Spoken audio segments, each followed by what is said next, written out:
And welcome everybody to the glorious episode of the Put on Raiders podcast. I'm your host, Dwayne Douglas, along with Ryan Holmes, and we are podcasting off the playoff shores of the Pacific Ocean.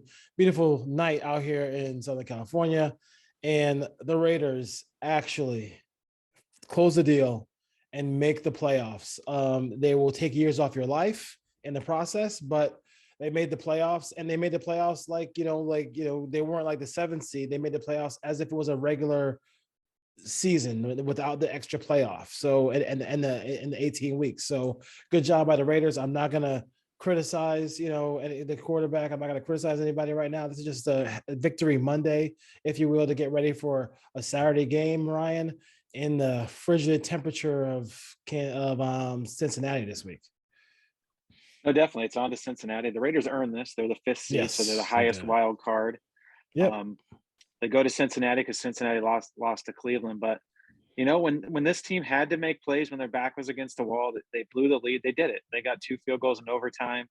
We can question Brandon Staley's decision-making. We will. Sometimes he was aggressive. Sometimes he wasn't. But, Derek Carr, the throw to Zay Jones on the sideline, I think it was 3rd and 10 or 3rd and 8. Yeah. That was his best throw of the game. And Zay Jones came down with it. And the defense played their asses off. I know they gave up the lead there late, but they were on the field for 88 plays, 4th and 10, 4th and 9, 4th and 21.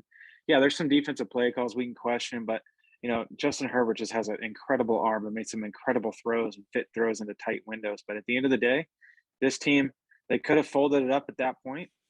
I'm surprised. I'm really surprised that Brandon Staley didn't go for 2 at the end after they got the touchdown, based on everything he did in that game. Against the really gas defense. The gas defense, yeah. They were on the field. I don't know what the time of possession in the fourth quarter was, but I'd be shocked if it wasn't like 13 minutes for the Chargers and 2 minutes for the Raiders. Yeah. But at the end of the day, Daniel Carlson made 5 field goals. Josh Jacobs. I looked at the box score and I'm like, man, they couldn't run the ball today. Yeah, the guy had 132 yards and the Raiders ran for 174. So I missed that in the flow of the game. A lot of runs were stuffed in the backfield, but Josh Jacobs ran hard, and that was his most yards on the season. And it came at a great time. Yeah, and I text you during the game as we were pulling out our chest hairs out. We had no hair on our heads, but it was I thought it was his best game as a Raider. And just really just pounded the ball. Even on the 3rd and 4, where the Raiders didn't really want to put the ball in the air for the game-winning field goal in overtime, he put his head down and got the yardage. He was really elusive, that short area quickness that we talked about. He looked like Josh Jacobs' first-round pick out of Alabama. That's what he looked like today, and I give him a lot of credit for that. I also thought Jalen Richard was fantastic today. I thought that third and forever that he got. Great job by Andre James taking out that safety and making that play there. But that was one of the biggest plays of the game. And I want to give the Raiders all the credit in the world. Casey Hayward got his first pick of the game. But the critical side of me, it won't let Gus Bradley's performance go down. I get it. In the second half, they really smoked that defensive line, especially on the right side. They did a fantastic job of that, but there should never be a time where a defensive coordinator in the National Football League rushes 3. That should never be in your playbook. That should never happen. You can't tell me about toughness. You can't tell me about being aggressive. You can't tell me about being a defensive unit that really gets after it if you're only going to rush 3 at any point. Yeah, it was the timing of it was curious. 4th and 21 at the 23-yard line. Yeah, I get the defensive back's got to make a play in the end zone, but Max Crosby was eating that right tackle, Storm Norton's lunch. He had him on skates. He was doing whatever he wanted to. He could get to the quarterback. Yeah. And the rush 3 to me just neutralized your best weapon, because they were easily able to double team him with only 3 guys coming.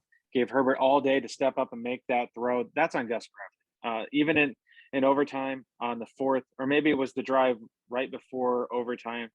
It was like 4th and 10 or 3rd and 10. And he was able to hit Guyton along the sideline that made that nice catch. Again, that was rushing 3. So Max Crosby is having his way with the right tackle. Mm-hmm. You basically, in 2 big downs, didn't allow him to do it. So I don't know what's behind that call. I don't like it. I've never liked rushing 3. I didn't like it when the Raiders did it in the past. But kudos to the defense again for Max Crosby.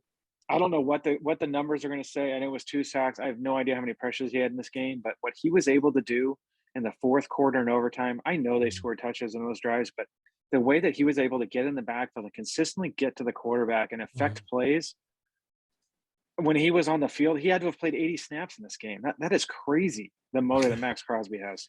Yeah, people were I guess a lot of people who are friends of mine who are like they maybe they're Eagles fans or Giant fans, and they just were texting me like, yo, what the fuck? Who the hell is Max? This cat Max Crosby is crazy. And I'm happy that he's getting that notoriety for like around the league now, because he was fantastic, man. He's the heart that this guy plays with. I mean, he is something special to watch. So I think that if you blitzed from his side and he's already beating the tackle that taking the tackle's lunch, you might get to the quarterback. I would think you want on 3rd and 4th and 21, you want him to get rid of the ball quickly, because that means it's going to be a dump down of some sort. He's not going to get 21 yards. If he it doesn't matter if the quarterback if the quarterback if you rush 3 and jump everybody else, it doesn't matter, because if he has time. These guys are big time players. Like Herbert has a big time arm. If they want to keep having them short, throw short passes, please keep doing it. I love it. Please keep doing it. But he's gonna find somebody open. He's gonna rip one right to Mike Williams, who there was no space between those defenders. He still found a way to get that ball in there. I mean, that's the kind of player he is. So you gotta know what you're doing. You gotta know what you're doing defensively. Yeah, I just I'll look at the all 22 next week. I'd be surprised if the Raiders basically didn't just play cover 3 again, that we've talked about for at least 60 to 70 of those snaps. You thought they'd come after Herbert. He's really struggled against the blitz. He struggled against man coverage at times, especially when he gets under pressure. And they just didn't do it. But, again, kudos to Max Crosby. I'm going to order that jersey. Max Crosby and Hunter Renfrow. I don't want to buy jerseys of players that are still on their roster, because you never know about roster movement, but I have a good feeling. Those guys are going to get locked up. Yeah, no matter who's on the team. Yeah. When the Raiders let Mac go, it was the fans went crazy. If they let either one of those 2 guys go, there's going to be boycotts outside the headquarters in Henderson. Yeah. But I saw another stat, Daniel Carlson again. I think he was 9 for 9 on game-winning or clutch late field goals under 2 minutes this year. So hats off to him. I'm sure Viking fans are looking around wondering why they let him go. I have a buddy that I used to coach college baseball with who's a Steelers fan. He was on me all night. He lives in Florida, and he's sending me messages like, I can't go to bed. And I'm like, oh, you're good. It's 29-14. There's no way this game ends in a tie. And like, no. He stayed up in overtime. He's like, what is this game? And I'm like, apparently you haven't watched a lot of Raiders games, because this is what happens every week. Time. But Crosby, 6 tackles, 2 sacks, 3 tackles for loss. Quentin Jefferson got a sack in there, got a half a sack. I think Clelin Ferrell stuck in the sack besides and jumping off sides in this game too. That's Clee, you know what I'm saying? So good for them as far as that goes. They couldn't handle Nwosu early in that game. They were able to kind of calm that down a little bit. I'm interested to see some of these sacks that were taken, because it just seemed like that maybe I don't know if he was staring somebody down. I don't know what was going on with that. What was going on with that? But it seemed like it seemed like he could have maybe got rid of the ball and mixed some plays. But I guess when he had to, he really made some. So as far as that goes, can we discuss the head coach of the Chargers real quick? Absolutely. Okay. So it is interesting that he did actually lose the game by the same total that he gave up when he went for it on his own 18. His own 18. Down 18. Early Down 3 quarter. in his own 18. Come on. This is not this is either going to be something that's a continuation for years to come, or somebody's going to have to step in and say, what the hell are we doing here? I was happy when he did it. I thought the play call was horrible. I thought the play call was horrible as well, but you have all these weapons, and then you just do what the conventional run up the middle, but it just made no sense, and it gave. The Raiders should have taken advantage of that and scored a touchdown, we're just doing what the Raiders, the players are kind of running this team right now. Because the Raiders are not coached well. I mean, let's just be. I mean, this is the culmination of John Gruden really having a bunch of yes men on this staff. Because let's just be real. Like that's like some of the play calling, some of what we're seeing here is just not quality NFL coaching. Yeah, on the Brandon Staley front, I don't know what makes you go for the Raiders offense hadn't moved the ball. Let's be honest. In the first, Yes. they got 17 points on a muff punt or a Yes. fumbled punt. They got it on a Hail Mary, YOLO, throw the ball down the field, and they got a DP on the end zone against Zay Jones on a Yeah. play that I think I want to say that was third down. And that was basically it. And they got a field goal in the opening drive when they got, down inside the 10. They couldn't punch it in. And they even got a penalty against Renfro to extend that drive. Couldn't punch it in. So this team was having trouble in the red zone. And Brandon Staley said, here's 3 points, and just gave it to him for no apparent reason, because the Raiders hadn't been moving the ball with any sort of consistency at that point. To let them go up 20-14. And then, like you said, I didn't love the play call on 3rd and 1. They kind of run a counter of the long developing play that Phylon got into the backfield, and then you kind of run, just a dive up the middle on 4th and 1.5, or whatever it is. But Justin Herbert, I want to tip my hat to him. He played a hell of a game. I know he's in his 2nd year. I know they lost the game. I know the Raiders won, but that guy's going to be tough to deal with. He threw the ball 64 times. He was throwing lasers all over the field. He completed, 4th and 10 multiple times. I think that I want to say the Chargers were 5 out of 6 on 4th down. So they basically 4th and long didn't matter. 4th and 21 didn't matter. The Raiders coverage didn't help in some of those instances, but his ability just to keep that team in the game and will them, despite what the defense was doing, despite the coaching on that sideline. And he did whatever he could to keep his team in the game. And then I really want to question why Brandon Staley took a timeout with 34 seconds left, with the Raiders were on like the 40-yard line on 3rd and 4. He let the clock run all the way down. It's not like he took it with 55 seconds left. He let it go down to 34. And so if the Raiders do not convert 3rd down there, which they did, Josh Jacobs ran hard. Let's say they don't convert it. Aren't they just going to let the clock run out and end it in a tie, or maybe call a timeout and try a 60-yarder? Brandon Staley basically lost that game by calling timeout there.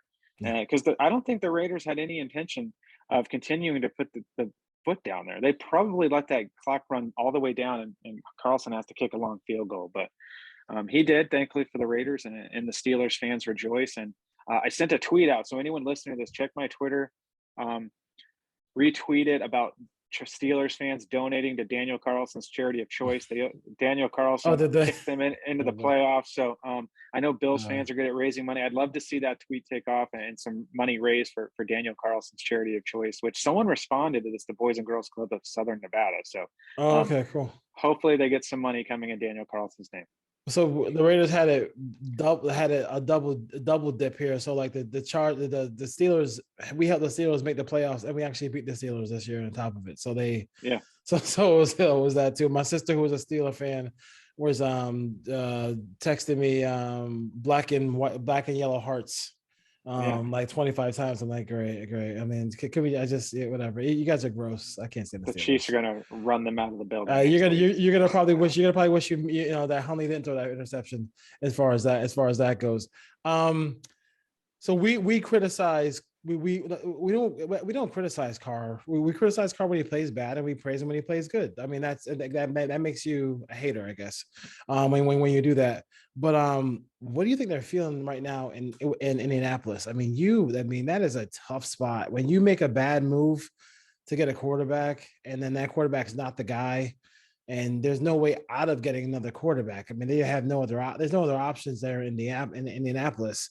But he really even last week, if the Raiders were more run professionally as far as like offensively, I would say they win that game going away against the Colts.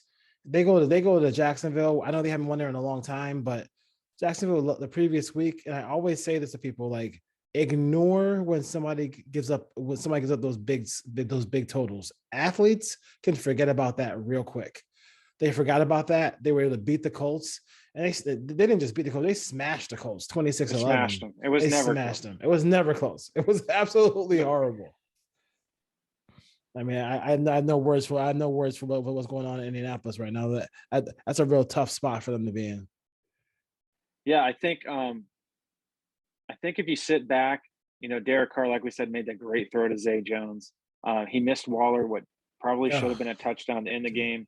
If I would have told you before the game that Derek Carr goes 20 of 36 for 186 yards, you probably would have said the Raiders lost the game. So as much as the heart attack as a Raiders fan you get, this was a team win. The oh special yeah. teams came through. They forced a fumble.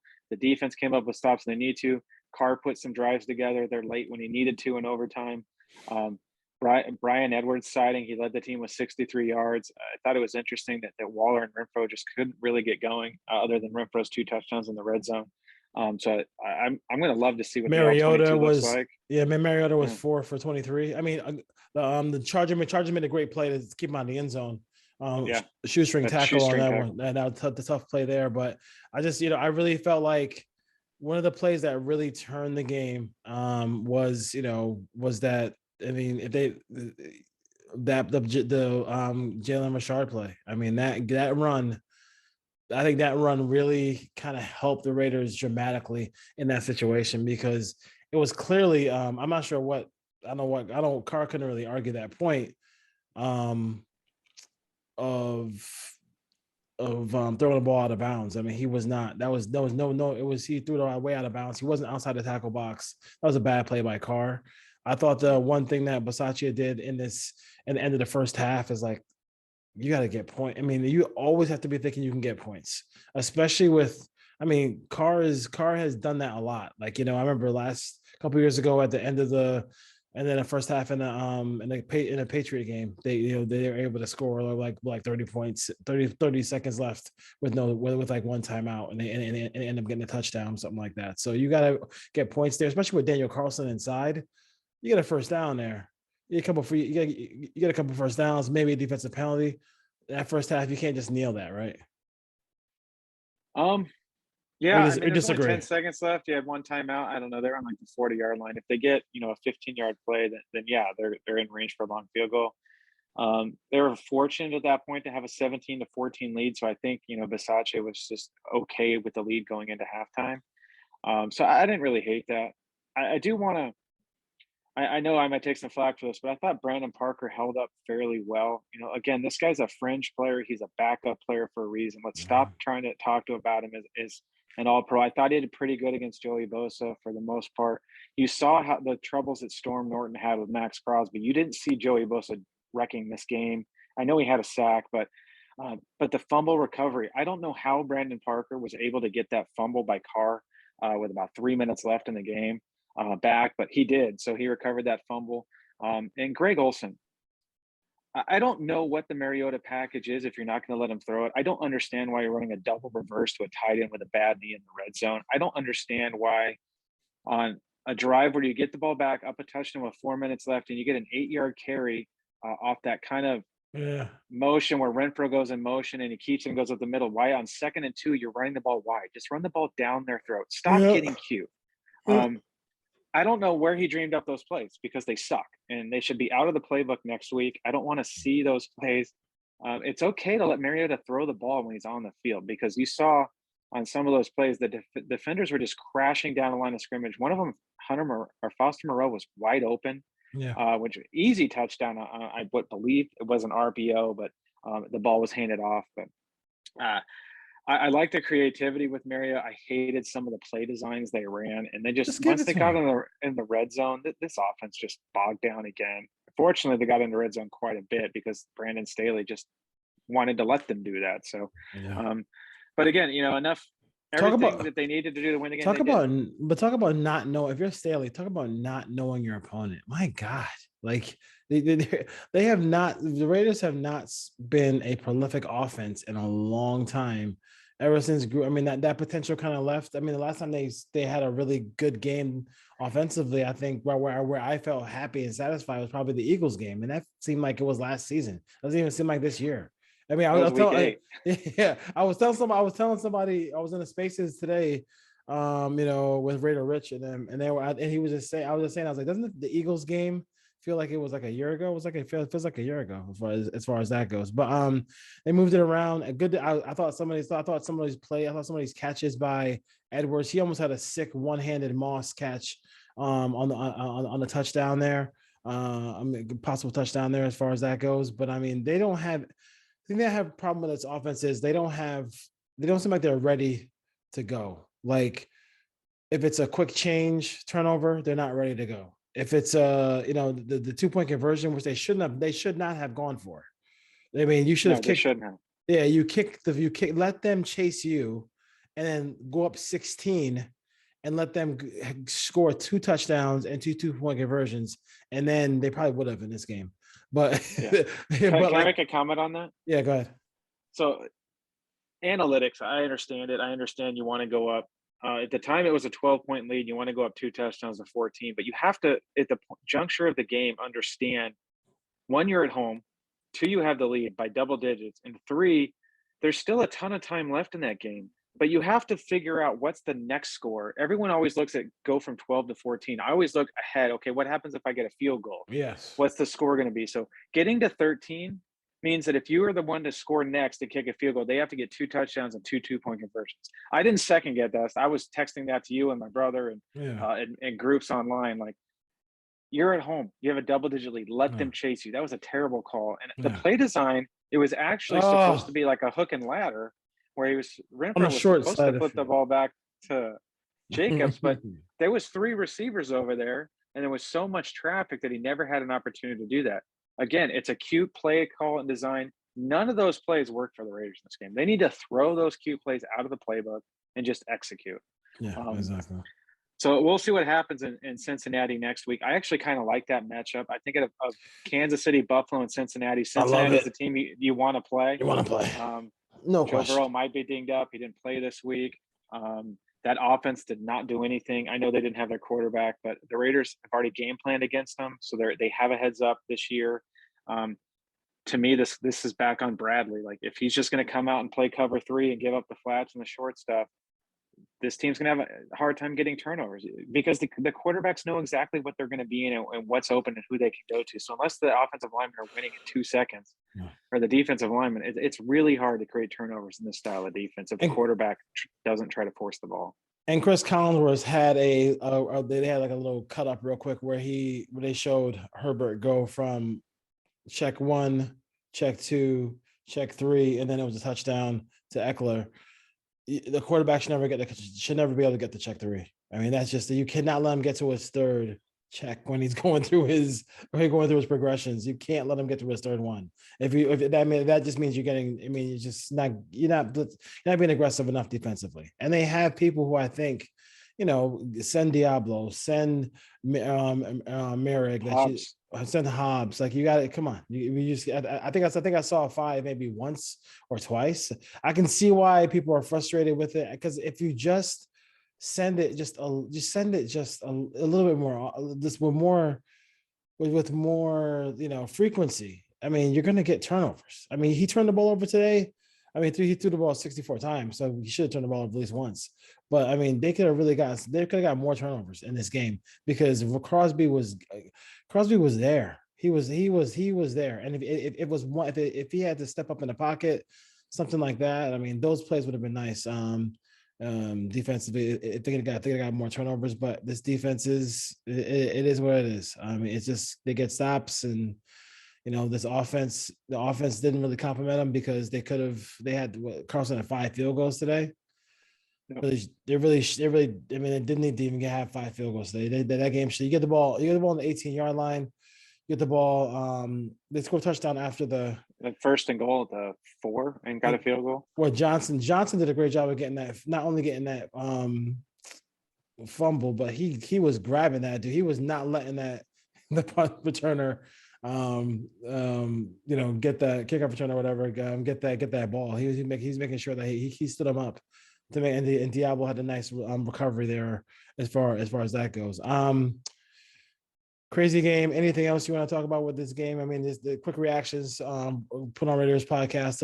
Raiders 32-35 win at home, winning record at home for the Raiders, I think, this year. So with that win, and they are going to the playoffs. They are going to the playoffs. A week of us discussing the Raiders in the playoffs. It's going to be kind of fun as far as that Yeah. goes. I think, we criticize where we need to, but at the end of the day, we do need to tip our cap to this team. This team overcame a lot this year. They came over a lot of No question. adversity. Um, is the method they're winning sustainable? Looking forward, I don't know that it is. You win 6 games on the final play. That's never happened in an NFL season. The margin of error here is very small, but this team came through. They had some breaks go their way late in the season. They were able to, get Nick Mullins. They were able to get Drew Lock. They were able to get some wins and then play well enough the last 2 weeks against quality teams to get in there. But again, they made the playoffs, and that's what you want. They gave themselves a chance, and they have a decent matchup this week. I'm not ready to go on record picking them yet, but I think of all the teams they could have faced, this is Yeah. probably the matchup the Raiders would want. It's funny because a friend of mine screenshotted the Raiders at Kansas City, and I was like, "What are you talking about?" And he was just like, because he's joking with the conspiracy. He's like, "Oh, they're gonna go for a tie. They're going to Kansas City. They're going to Kansas City." But I think there's a bunch of guys who I'm really proud of on this team that I give credit for, and I think reliable Jalen Richard. I mean, I know I'm not a big Jalen Richard guy, and I'll go at him a couple of times, but like pass protection, pass pro, he's always excellent. You can hear him calling out who's coming with Derek at the line of scrimmage. And I thought his couple of runs were huge today. I wish they would have gave him the ball when they got the first down at the 1 yard line. I wish they would have gave him the ball because he could have gotten that drive because he kind of deserved a touchdown in this game. Foster Moreau, I thought, it's just like it's weird with this team. It's weird with this team because like you see like the potential of certain players. Like you see what Edwards, you see what Moreau, and you're saying to yourself, like, I mean, that's pretty good speed for a guy his size, right? Like he was going on that play, but you gotta wrap that up and just bulldoze your way into the end zone on that play, if you will, as far as that goes. And Parker, you mentioned, I respect Parker a lot. Also, he recovered a fumble by Derek. That was tough. I almost wanted them to actually get that. So if they did score there, the Raiders would have had more time. I thought Diablo and Perryman. I mean, those guys do a really good job. I thought Faison had a nice play in the end zone. Knocking the ball away. But I mean, for overall, the heartbeat of this team is Crosby. No question about it, especially defensively, that he just doesn't quit. Halfway through the game, you were talking about it. You're texting me and saying, where is he? I mean, he just, as soon as as soon as that last 30 minutes hit and overtime, he was incredible. But I give him credit. They fought through a lot. Gruden fought through a whole thing with Henry Ruggs. I mean, there's always something every week. It's never a quiet week with the Raiders. I thought they fought through all this. I thought, this team kind of fought through the whole rumors about other coaches coming in. I mean, that's something that you got to think about too. I mean, the whole that kind of hangs over this team too, that most likely he's not going to be the head coach of this team next year. Yeah, the one takeaway from this game, if you want to look forward to next week, is where was Deshaun Jackson? That's kind of the question I have. I don't know how many snaps he played. I don't think he played a ton. Is he hurt, or is he losing snaps to Edwards now? I don't know what's going on there, but they're going to need him next week. They're going to need to put up points against Cincinnati as well. But you're right. I don't think it was a distraction as much as people think when they talk about, new coaches coming in. These are professionals. We've talked about on this podcast. They understand the situation. This coaching staff understands that he's the interim. They understand the goal ahead of them. So I don't think that's that big of a distraction because they're not worrying about that inside the building. Rich Bisaccia, I guarantee you, is not sitting around worrying about that. It's 7:00 on a Wednesday night when he's trying to game plan. So I think that's more of a fan, media, creative narrative than anything. Having worked in professional sports, I don't think that it's as big a distraction as people think it is. Mm-hmm. But the other side of that, maybe this week it is, because if Rich Bisaccia wins next week, then there's going to be a real question for Mark Davis. I know my answer to the question. We'll save that for another podcast, but I think internally there might be some questions. But at the end of the day, tip your hat to this Raiders team. They won 10 games. They ended up with a winning record at home, which was inconceivable, middle of the season when they were losing to the Bears and teams like that. But